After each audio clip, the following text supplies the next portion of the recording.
Hello, my name is Darren Arquero, and I am conducting this interview on behalf of Brandon, who unfortunately is having some medical issues at the moment.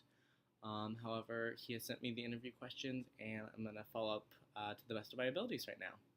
So let's just go ahead and begin with his interview questions. The first one is, please share a little bit about yourself to help provide context for our viewers. So my name is Darren, as I said, and I grew up in Sugar Land, Texas, and moved here to attend Cal Berkeley for the last 4 years. I graduated with queer studies as my bachelor's degree, and I am now living in San Francisco in the Castro district with my partner of 2 years. All right. Let's see. So the next question is, as a current San Francisco resident, how would you compare queer culture here to the queer culture in Texas? Definitely a very stark difference.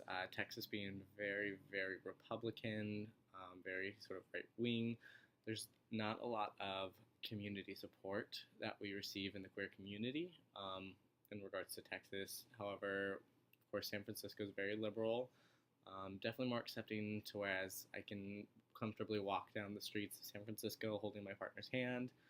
Um, I also feel like the resources, there's definitely a little bit more to offer the queer community from the LGBT center that is on Market Street. I also work in the LGBT historical museum. Um, so definitely some more resources to understanding queer culture and also supporting our needs as a community. Let's see what the next one is. Have you seen any notable changes to the queer community since the legalization of marriage in either Texas or San Francisco?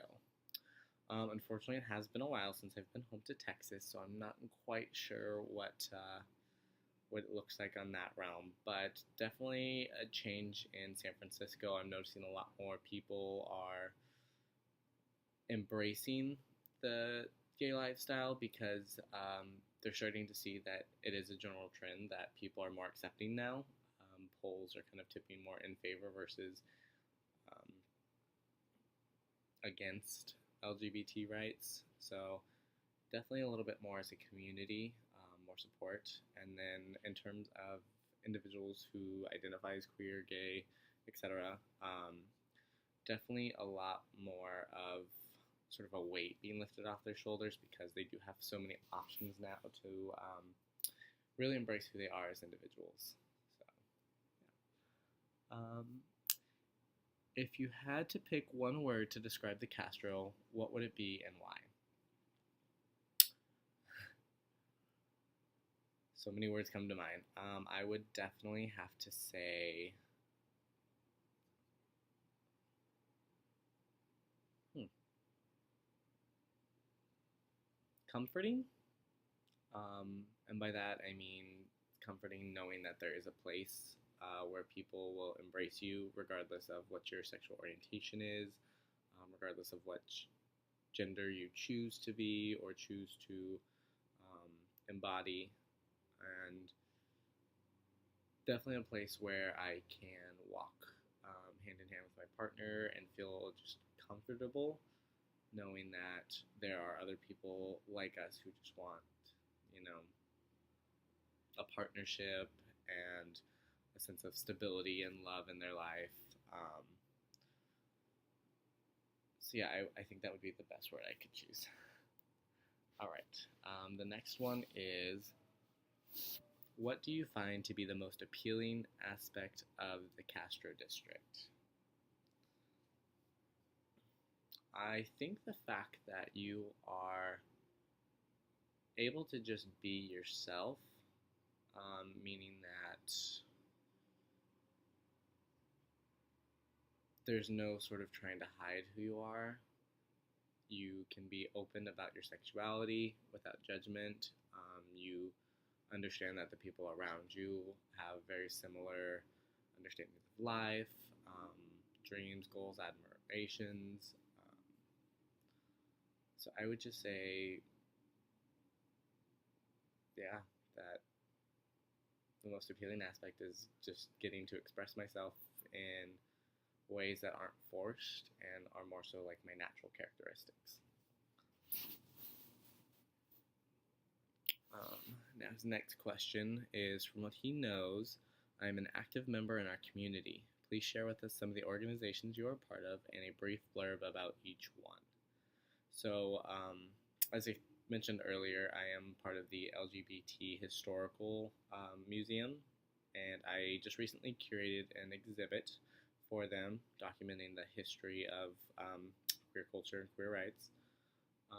And then I also am part of Cheer San Francisco, which is a philanthropic organization that raises funds for people living with terminal illnesses or life-challenging illnesses such as HIV/AIDS, a very big one, cancer research, and our most recent was a beneficiary who gave back to people who are burn survivors.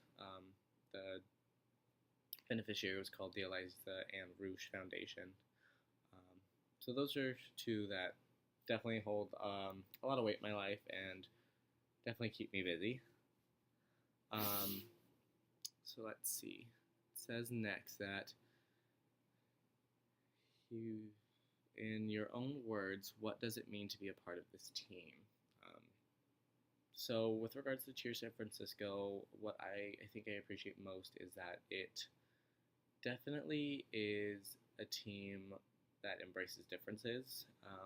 The team ranges from age, 20 being the youngest to 53 being the oldest. We also have different racial backgrounds. We have African American, Asian American, Hispanic, white. So there's really a good balance of just the very different demographics that you see around the Bay Area. So it's very much so an ability to kind of see and appreciate all the differences that everybody has among each other, and to really celebrate them, because at the end of the day, we're all here for one goal, and that is to fundraise for people living with these life-challenging illnesses. I think another important aspect that I also would like to talk about is the sense of family that one gets when you are part of this team, because we do spend a reasonable amount of time with each other, and some of the most defining moments that we have during like pride events or during fundraisers at local bars, it really does come down to we are all there.